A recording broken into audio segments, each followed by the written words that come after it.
Hey, Steve, big fan of the show, and I remember being at WrestleMania 12 as a kid, and I was wondering if you had any thoughts on your first WrestleMania match at Mania 12, and also have you watched it since? I really also liked Savio Vega, so if you could talk about what it was like to wrestle him.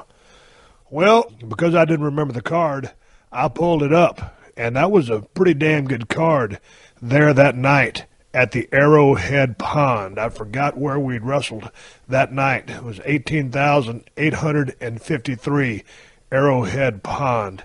Anyway, the main event was Shawn Michaels with Jose Lothario defeated Bret Hart in a 60-minute Iron Man match for the WWF Championship.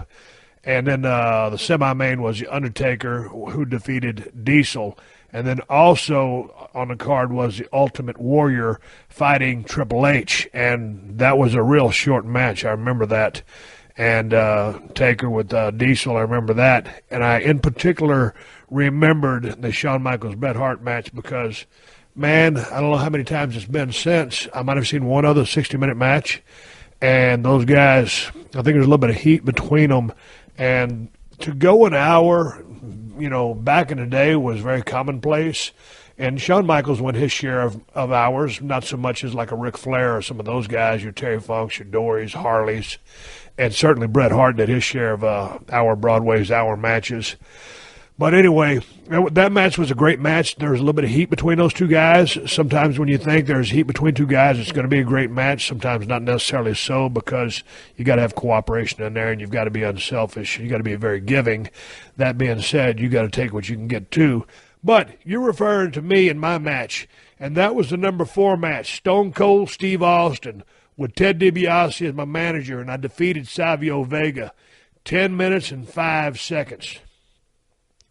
I don't remember a whole lot about that match. I don't remember walking out there and being nervous. I don't remember too much. It was just like, that was my first WrestleMania, and it really wasn't, no, don't take this the wrong way. It wasn't like it wasn't a big deal to me. I didn't understand in the scheme of things how important WrestleMania was at the time. The big build-up and all that stuff. I'd been around for a little bit. I just wasn't nervous. I didn't have full steam ahead yet, not a ton of momentum. But working with Savio Vega was always a pleasure. I've told this story before. I'll just repeat it very briefly. Again, when I first came to the Federation back in the day, I was coming off a torn tricep, worked, 2-3 matches very sporadically in ECW with Paulie Heyman helping me out with my promos, and came up and I wasn't in ring shape. And they put me against Savio Vega. And I worked with that son of a bitch for I don't know how many months straight. It was me and Savio every single night. And God damn, Savio could go. Great, great worker. Just perfectly snug. I mean, always took care of you. He could take great bumps, give great bumps. And Savio's old school, Puerto Rican, man. He's going to get his shit in. And, you know, I was working heel. He was working babyface. So by the time I shined him up, hell, I'd lay in a rear chin lock trying to catch my breath so I could flip, flop, and fly for him to make his comeback, because he was going to make a comeback. So anyway, after working with Savio for 2 or 3 months, he got me into shape. And, boy, we started ripping the roofs off buildings from there on out. So I haven't watched that match back, and I don't know if I've ever seen it back, to be very frank with you. And I'm not going to watch it back right now, because I would watch it and cringe at the action that took place within the confines of that 20 by 20 squared circle. It was just another day at the office. I knew it was a special event. One of the things that was neat to me that day, because I was dressing in a particular part of that building with Goldust and the Ultimate Warrior. And Warrior was always cool to me. We didn't sit around and just talk all day long, and we didn't ever send each other Christmas cards or nothing like that. But, you know, I was still relatively new to the Federation. Warrior always was real nice to me, was real cordial with me.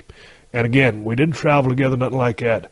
But, you know, now that he's gone, and I had talked to him on the phone a few times before he passed, you know, about a year or so before he passed, you know, I remember that part of WrestleMania 12.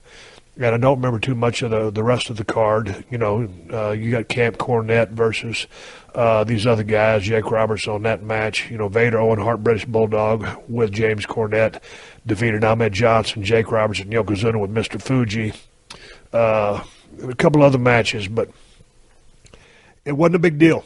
And it should have been a big deal. And now when I look back, and, you know, of course, at 13, that's when everything started dawning on me how big WrestleMania was.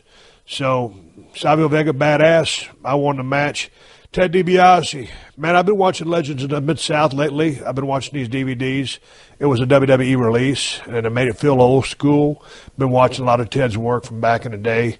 And, man, you talk about a guy that could go and had fire and was a badass promo. Ted DiBiase. I mean, there's a reason he's in the Hall of Fame. It's because that summit was damn good. That's what I remember about WrestleMania 12.